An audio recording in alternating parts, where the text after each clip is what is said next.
Okay, we're set to go. So I want to say hello and thank you for joining us for the 2022 LD4 conference, Linking Global Knowledge. I'm Carrie May, your facilitator, and Libby Hertenstein will be your chat moderator for this session, Beyond Spreadsheets, Metadata Crosswalks as Structured Documentation, presented by Tim Thompson and followed by a Q&A. Before we get started, please note this session is being live streamed to the LD4 YouTube channel and will be recorded and saved on YouTube for future viewing. I want to take a moment and highlight a few items on the slide that's currently on your screen. We encourage you to take a look at the conference website for information on more sessions, as well as the conference code of conduct. We are using the hashtag LD42022 on Twitter, so take advantage of that. Please use the Slack invite link that you see there to join Slack, as this will be a way for you to continue conversations from sessions in another venue. We also offer text support by a specific channel in Slack for your conference technology assistance. But also, if you have technical difficulties during the session, please let us know by raising your hand, by putting it in the chat, or moving over to Slack and letting us know. During this session, you can also ask your questions in the Zoom chat area, and some of them may be answered along the way, but otherwise they'll be answered at the end in the Q&A section. So that's my beginning housekeeping, and now I'd like to present our presenter, Tim Thompson, who works as the librarian for applied metadata research at Yale University Library. As a metadata practitioner, his work focuses on the implementation of linked data standards and technologies in academic libraries. He recently completed a term as co-chair of the Linked Data Advisory Committee of the Program for Cooperative Cataloging, that's the PCC. So thanks for being here, Tim, and I will stop sharing so you can get started. Great, thank you. Thanks very much, Carrie, for the introduction, and good morning, good afternoon, good evening to everyone, wherever you may be, and thanks for attending today's session. So let me bring up my slides.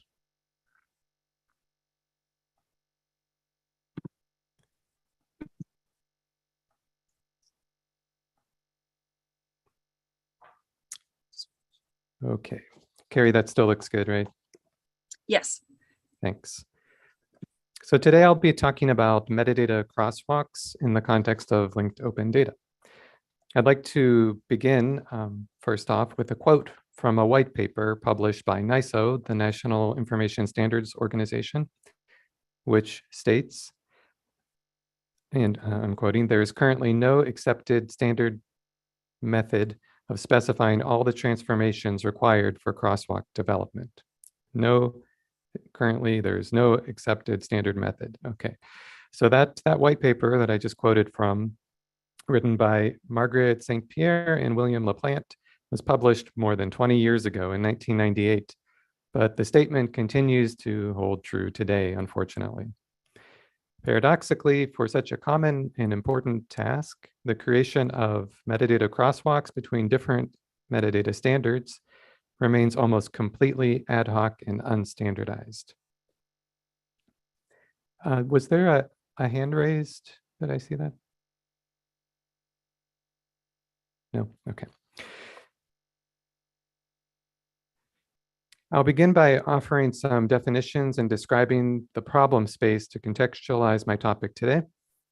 I'll then describe our use case at Yale and introduce the metadata crosswalk solution that we developed, which is based on on a standard called the Darwin Information Typing Architecture, or DITA.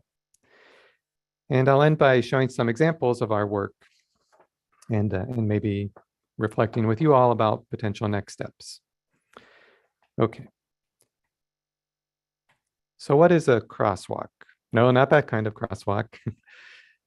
When I use the term crosswalk, I mean a translation between two different metadata standards.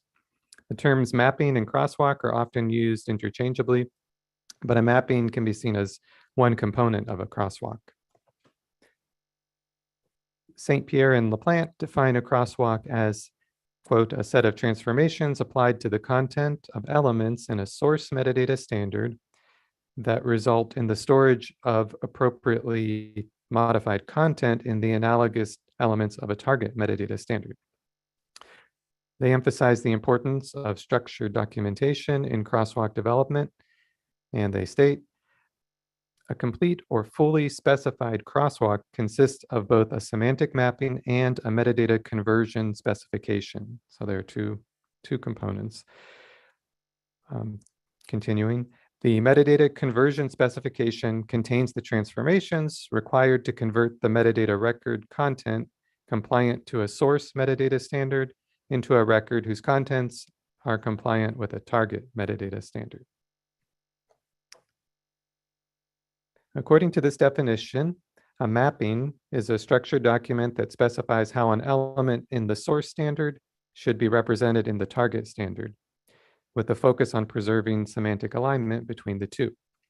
A mapping should also be accompanied by a set of rules or algorithms for content conversion, which takes into account the structural and conceptual differences between the standards.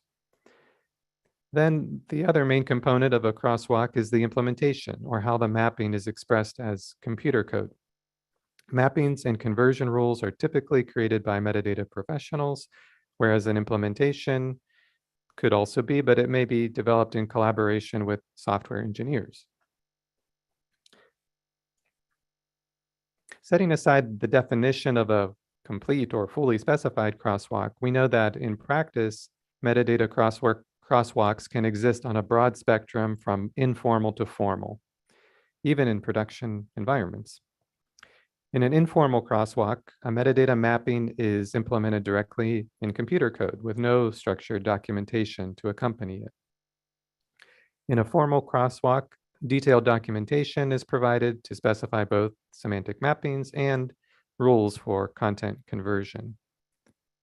How does it, for example, how does text in one standard get converted into a structured data type in another standard, or a controlled vocabulary in another standard? Those are the rules for content conversion.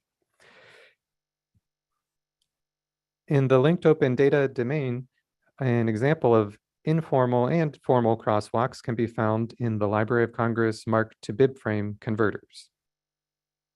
In 2012, an informal crosswalk was released for BibFrame 1.0, and it was implemented using the XQuery programming language and was iteratively developed over the course of several years. In 2017, a formal crosswalk was released for BibFrame 2.0. A suite of specifications was developed to document both semantic mappings and conversion rules, and to provide comprehensive coverage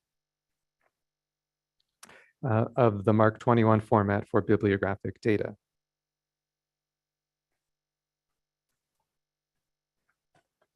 Okay. Oops. The specifications were implemented using the XSLT 1.0 programming language. For each specification document, corresponding unit tests were developed for the code base. Subsequently, a BibFrame to MARC crosswalk was released using the same rigorous approach. Okay. So in an article published in 2018, Shu, Hess, and Ackerman give a detailed overview of the Library of Congress MARC to BibFrame 2 project. They cite the definition of a crosswalk presented in the 1998 NISO white paper, and they argue that the Library of Congress BibFrame 2.0 crosswalk embodies the same best practices recommended by St. Pierre and LaPlante. So I would agree that the Library of Congress MARC to BibFrame 2 crosswalk and its companion BibFrame to MARC project represents a major milestone in the library community's long transition from MARC to linked open data. And BibFrame is increasingly gaining acceptance as the ultimate linked data replacement for MARC 21. Creating, implementing, and maintaining a comprehensive crosswalk from MARC 21 to a linked data framework like BibFrame is really a monumental task. And it's one that library metadata practitioners have struggled with for a long time, for well over a decade, when some of the first attempts were being made. At the same time, although the MARC to BibFrame 2 crosswalk meets the standard of being fully specified, it does not itself follow a standardized approach in the way in which its documentation is structured. The mapping specifications for the crosswalk are published as a series of 18 Microsoft Excel spreadsheets that are definitely concise, but not designed to be necessarily machine readable. They rely on visual formatting and indentation in order to group MARC fields and indicators and subfields, and coded values, and they cannot really be processed as tabular data. The mappings, the BibFrame, LC BibFrame mappings are complemented by a pair of Microsoft Word documents that describe certain transformation rules in greater detail, including instructions that apply across multiple MARC fields. Again, these documents are designed to be read by humans rather than computers. In general, this lack of a standard framework for metadata crosswalks means that it's hard to share them. It's hard to repurpose them as structured documentation. Without a standard way to customize a mapping for local requirements, and we know we all have local requirements that don't necessarily correspond to what's in the Library of Congress catalog. Without that, community adoption becomes more difficult. In their discussion, Shu, Hess, and Ackerman also raised the question of whether the BibFrame crosswalks are flexible and extensible enough to be used outside the Library of Congress. They don't necessarily talk about the structured documentation aspect of that concern, but it's certainly there if you look beneath the surface. I'll now present a possible solution to the problem of metadata crosswalk standardization. It's a solution that's still very much a work in progress, but it's one that has been successful so far in fulfilling our use case at Yale. So at last year's LD4 conference, I presented with Rob Sanderson about a multi-year effort at Yale to create a cross-collection discovery environment that is being designed using the principles of linked, open, usable data. I won't describe the project in detail today, but I'll refer anyone who's interested to the recording of our presentation. Yale's new cross-collection discovery platform is called LUX, or Light, from the Latin motto of the university. LUX aggregates metadata from the catalogs of Yale's 4 main collecting units: the Yale University Art Gallery, the Yale Center for British Art, the Yale University Library, and the Yale Peabody Museum of Natural History. The LUX platform is being built using the linked art profile of the CIDOC CRM ontology as its common data model. And each unit has developed its own crosswalk from its local domain standard to the linked art model. Here is a sneak preview of the LUX search interface. In LUX, search results are grouped by entity type. At the top are the entity types. So when a search term is entered, the results come back automatically grouped by the type of entity where that term was found. So and on the left-hand side, there are also facets that are being developed to allow users to filter using semantically driven attributes and relationships. So I've opened here the people facet. So for the term Selma, we have a set of results which are grouped by objects, works, people and organizations, places, concepts, and events. And then there are people relationships which are not defined in the facet, but there's some kind of specific relationship to a person and to the results in the main part of the screen. Okay, now back to the crosswalk, the task of creating the crosswalk. So the Yale Library uses Ex Libris Voyager as its integrated library system currently, and there are in our public catalog, there are 12.5 million MARC records. After converting those 12.5 million records to linked data using the linked art model, we have a set of 47.5 million linked data entities. Of course, there are many challenges when designing a crosswalk from MARC 21 to a linked data ontology. We know that those of us who have worked with MARC know that it's a complex legacy standard. It was created in the 1960s, and it contains thousands of data elements.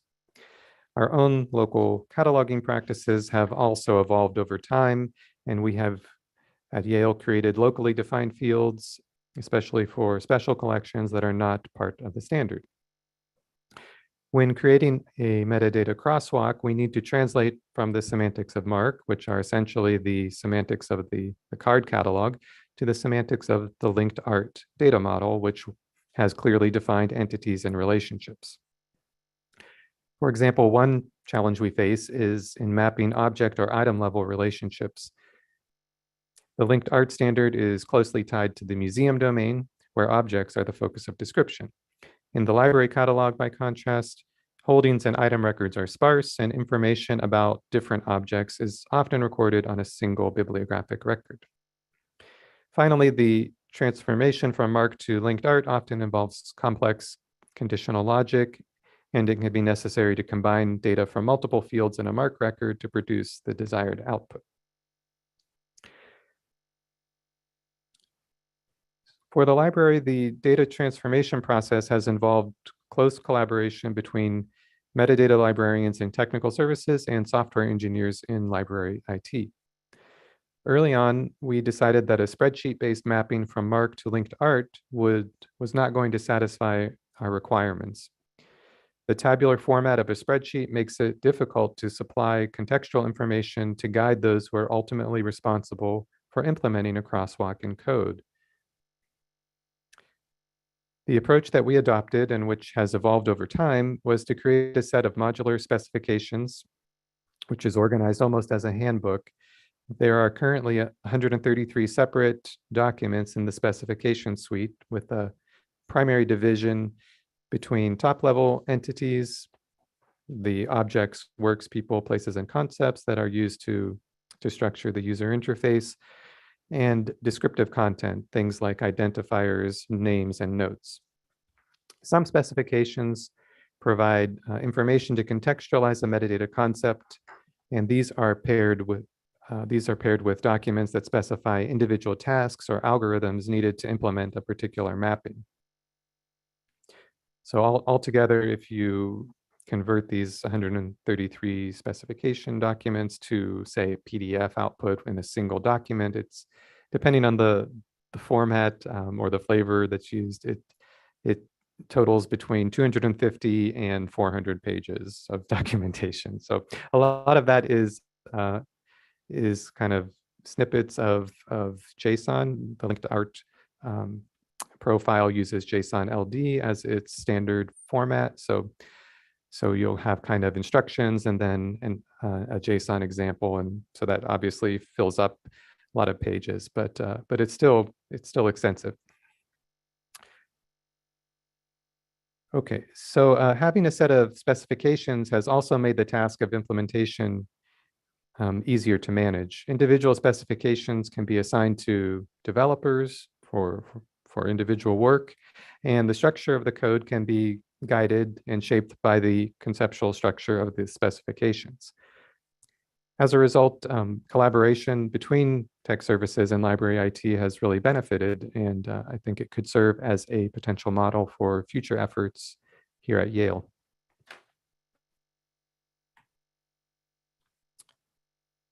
Okay, a brief introduction to the Darwin information typing architecture. And when I say brief, I mean brief. This is a very extensive standard, and I'll only be able to just give you a sense of what it is and how it might be used. So Yale's MARC to linked art crosswalk has been documented using the Darwin Information Typing Architecture, or DITA, which is an XML standard published by OASIS, or the Organization for the Advancement of Structured Information Standards. DITA was designed for documentation and technical writing, and it emphasizes structure, modularity, and content reuse. The DITA standard is based on the idea of topics. Not everything, but almost everything is a topic. A topic is a discrete unit of information that can stand on its own. And DITA topics are organized into a logical structure using another type of document called a map. So there are really topics and maps. And a map can be thought of as kind of a table of contents with superpowers. So without realizing it, you've probably encountered DITA in the wild when browsing online help pages or user manuals. For example, when I recently bought a smartwatch, I noticed that when I went to the owner's manual, I saw what looked suspiciously like DITA topics while I was reading. So here, the content is not important, but if you see kind of the structure here, there's a brief topic. The title here is intensity minutes. There's a subtopic, which is nested within that, and you would do that in your DITA map. And then there's a containing topic. So there's kind of a hierarchy, and that's what's defined in the map, where you can mix and match and organize your topics. So the subtopic here is called earning intensity minutes, and intensity minutes is contained in a broader topic called activity tracking. Okay, and you can navigate between topics here. You can navigate previous and next, but there are different options for that. Okay, DITA also supports topic specialization, which means that the generic topic type can be extended to accommodate more specific types of information. And out of the box, the DITA standard defines a core set of topic specializations, including concept, task, reference, and gloss entry for creating glossaries. Each topic specialization has its own content model. So this is XML, and if you're familiar with XML, you can define a schema that defines what elements can appear in a particular type of document. So this example here, the title is Viewing the Body Battery Glance. And this has a list of 3 steps that a user should follow to do that. So this would be a particular kind of topic, a specialized topic called a task topic. And in a task topic, you can, one of the elements, XML elements you can use is called steps. And within the steps element, you can list a series of steps and even sub-steps if you want. So that's just an idea of how you structure information using DITA. Okay. So yeah, each topic specialization has its own content model while also inheriting from the core DITA topic type. And this example, as I said, demonstrates a task. And in using DITA to document our MARC to linked art crosswalk, this is one type of topic that I really relied heavily on to specify steps for different conversion algorithms for how to go from a particular MARC field or set of fields and subfields to an output structure in linked art JSON LD. DITA also defines a robust set of mechanisms for content reuse. Topics or individual sections within a topic can be repurposed and transcluded into other topics, and content can be profiled so that to display information based on conditional filters. So, one of the use cases I think for technical writers is, as a technical writer, a publisher might send you a bunch of topical content, and you're free to use that in your own writing, but you don't want to change it. So what you can do is there's a way you can override individual parts, individual pieces of information with your own local content. So this is something that could be really interesting to explore when we're thinking about, say, taking mapping specification from the Library of Congress and overriding or adding local steps to that specification.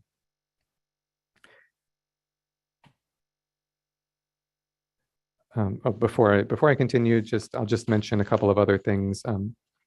So it's using DITA because it's XML and it's although it's a document format, it's pretty highly structured. It's possible then to create metadata mapping and conversion specifications that are both human and machine readable. So, the textual content is there, but it's contained in a structured document. And in addition, documentation can be generated in multiple formats while maintaining a single source of truth, if you will. And finally, the DITA standard has an active open source software community that's developing some of these tools to produce multiple outputs. And the standard is also well supported by editing environments such as the Oxygen XML editor, which recently has really invested a lot of their development resources in adding new features to support the DITA standard. Okay, great. So in the closing minutes before the half hour, my thought was that I would just give a very brief demo. If anyone's interested, I have uploaded to GitHub the current version of our mapping documentation. So, okay, Carrie, do you see GitHub now? Yes. Okay, thanks. Okay, so specifications should be navigated using the specification index here. Okay, so this is a Markdown output. That's one of the outputs you can produce, and this is just a representation of the DITA map, which organizes all of our topics. And let me just. So this is one potential output, but there's also, so Oxygen has its own what's called web help output format. So this is maybe a little easier to navigate. Our developers actually prefer the Markdown format, but this may be easier. So you can see here the specs are divided between entity modeling and descriptive content. In entity modeling, there's some instructions here about what is entity modeling, and then introducing some terminology and vocabulary. What's a top level entity? What's a record level entity? And then we have some of our own internal taxonomies that we've used. We have this what we call a super type taxonomy, which is basically a mapping of different content types and formats. There's kind of this is kind of a high level contextual documentation about how do you map from MARC to the linked art model. So one thing you might notice is that rather than going through each MARC field individually and doing the mapping kind of field by field, this approach starts with the linked art model and tries to kind of present that as the framework and then map MARC onto that semantic structure. Okay, and so here's the super type taxonomy. So this is where you can, along with your kind of explanatory contextual text, you can also include tables, which could be parsed by, a programmer could use that as data to even, generate, say, some kind of lookup table in their code. And then this is an example of one mapping for one of our super type formats for kits. So it gives a definition, And then I've experimented with embedding kind of more structured data within the DITA documents. So here there's most of the specs have a source data section, which is actually defined using YAML, which is another data format like XML or JSON. And then the actual mapping for this format concept is specified using also using YAML, but with kind of Boolean logic that could also theoretically be parsed and used to even generate a transformation. And then this is what it should look like as JSON LD. And then this, of course, this little snippet of JSON LD will be embedded in a larger document representing the object level entity. Okay, so I've reached 1:30. I'll go ahead and stop there and see whether anyone has any questions. And I'm also happy to continue kind of showing examples and explaining how this all works together.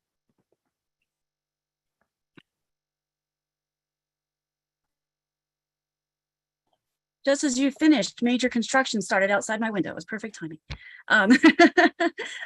Libby, did you have any questions you wanted to read out to us? We do. We have a few questions. One of the first questions was, could you place links to the articles and the websites you've mentioned in the chat? And we've been trying to keep up with that. And so if you have like a bibliography or something on the slides that you could provide, I think that would be helpful. Another question we have is, do you have a sense at this point how much traction DITA might gain in the library community for crosswalking? Yeah, that's a good question. I think that this is the first use that I know of DITA for crosswalking, for defining metadata crosswalks.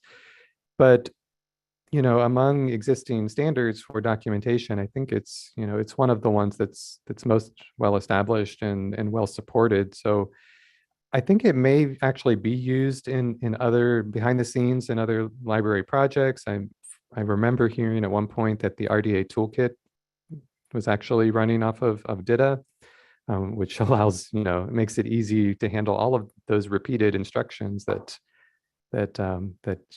get repeated and perhaps in different contexts for different RDA elements. So I think it's not a standard that's well known. At least that's not my sense. But if this work sparks any interest, then I think I would love to collaborate with anyone who's interested in doing something similar or sharing DITA topics. That's really what the standard is. That's one of its strengths, being able to share and reuse content. So there's a lot to explore there. And yeah, please, if you're interested, please do get in touch. I will say that DITA there is a learning curve. It's not a simple standard to learn, and there are a lot of issues to think through. And there are inevitably some hiccups along the way in trying to adopt it for this kind of use case. But I think it holds a lot of potential, and I'd love to see more folks experimenting with it for this use case.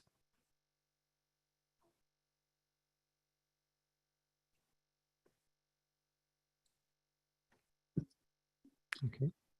I did see in the chat that someone did say, yes, RDA toolkit does run off DITA. Mm-hmm. Mm-hmm. So,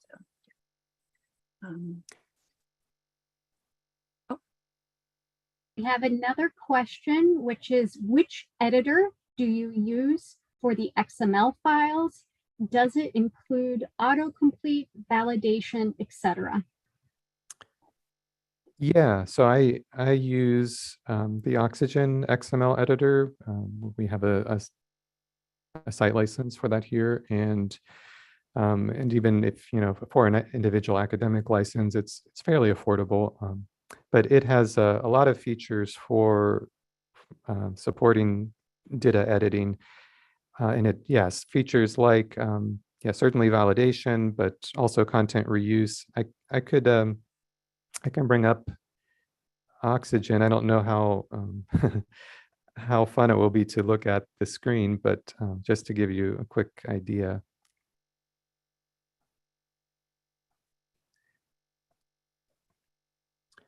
Okay, so this is what it looks like in Oxygen. This is the XML, the underlying XML. This is my map. And there's this tool called the DITA Maps Manager, and it has all sorts of widgets and shortcuts for manipulating the structure of a DITA map, checking, validating the map, the references, and all of that. So yeah, and there's this on the right-hand side, there's this DITA reusable components widget, which you can kind of create what are called warehouse topics, where you put a lot of content that you want to link to and reuse. And this widget allows you to easily insert links to that content. So Oxygen has the XML data-centric view, but it also has an author view, which lets you kind of have a Microsoft Word-like word processor experience. And you still have to know the tags to be able to input data, but it's pretty, once you get that down, it's pretty straightforward. So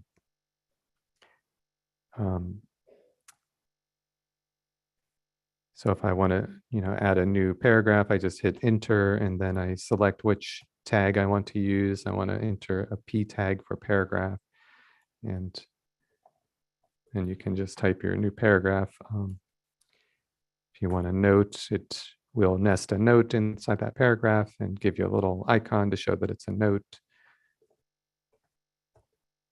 And then, if you enter a table, it gives you a widget to kind of format your table.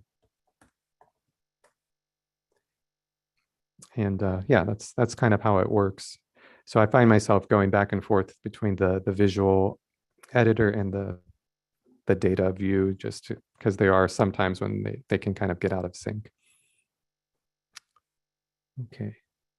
Great. We have another question in the chat. Can you briefly describe a possible workflow for using your DITA to perform a conversion?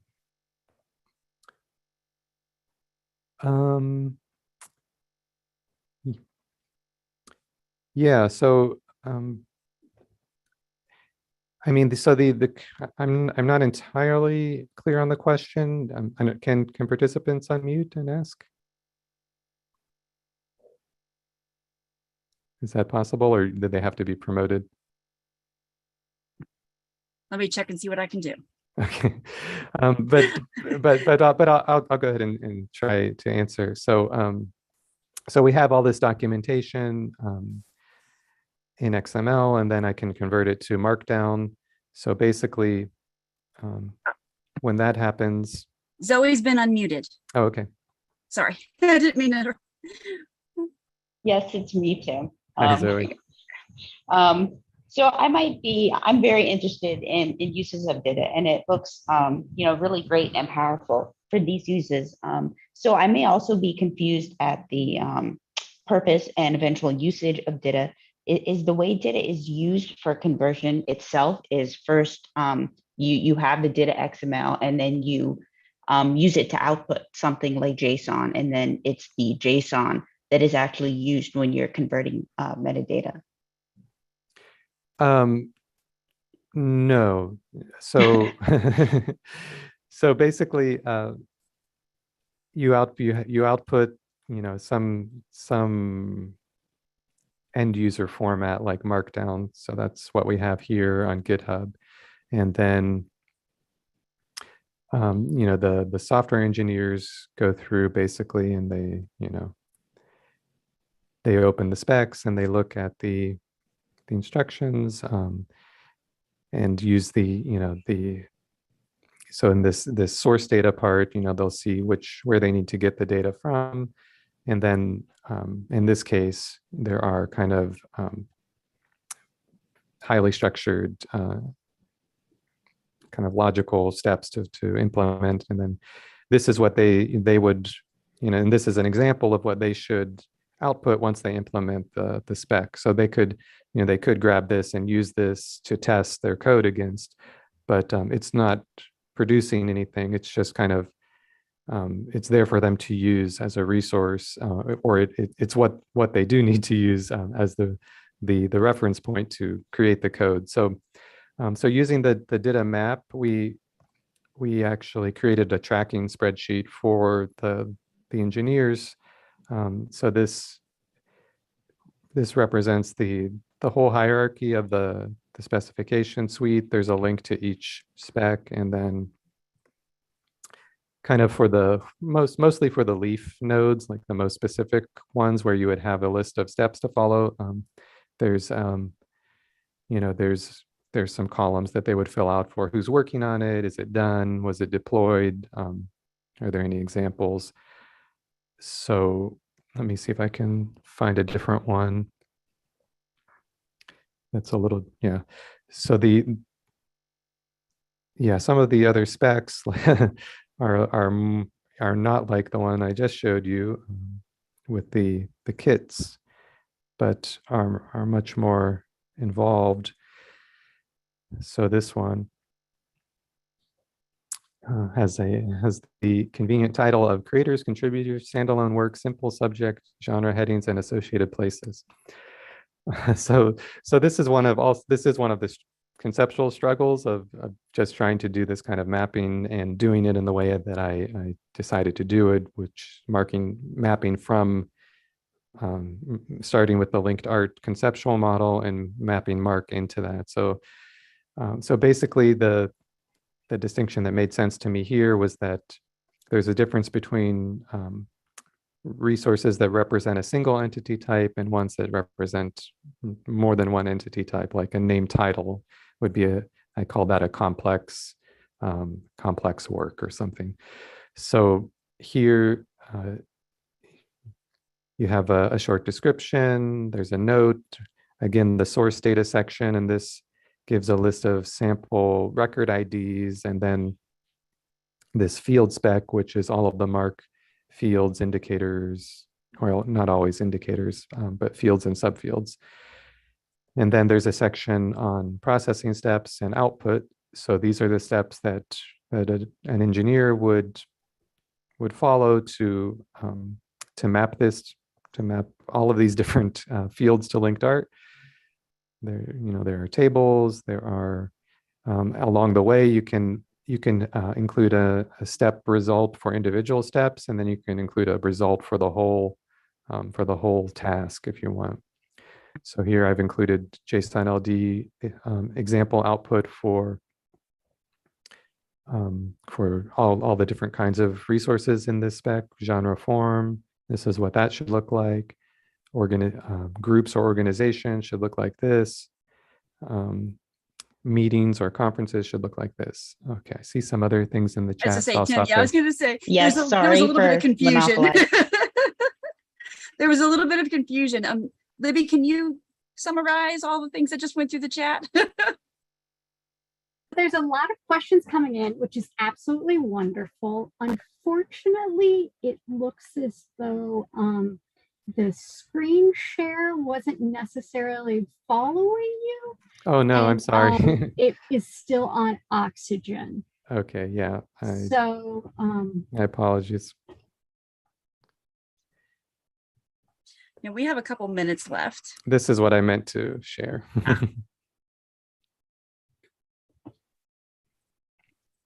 Okay, and the questions in the chat, were they mostly a result of not seeing the right thing? No, I think that they there are some good questions. We had a question about the YAML processing instruction part of the DITA standard. If you could discuss that.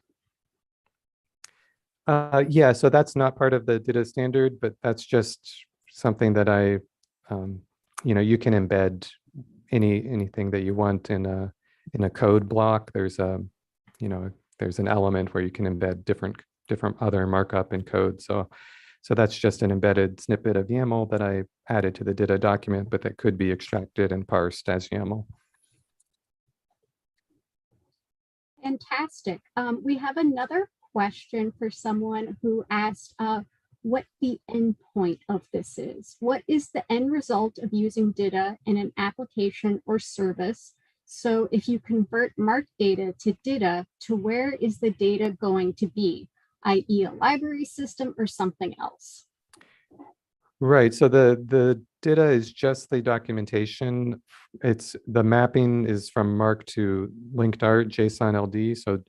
So it's just a structured format for creating specifications, basically, and to be used primarily by developers or whoever's implementing the crosswalk. And I'm going to be rude and interrupt because we have hit quarter to the hour, the 1:45 that we were headed for. There are more questions in the chat.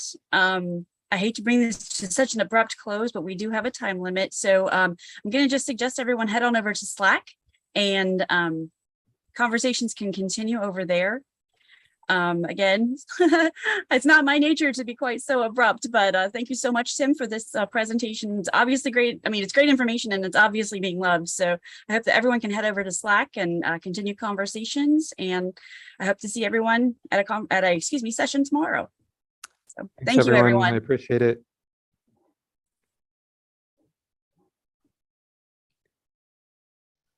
Could I just look at the chat for a minute before we go? Yeah, Tim,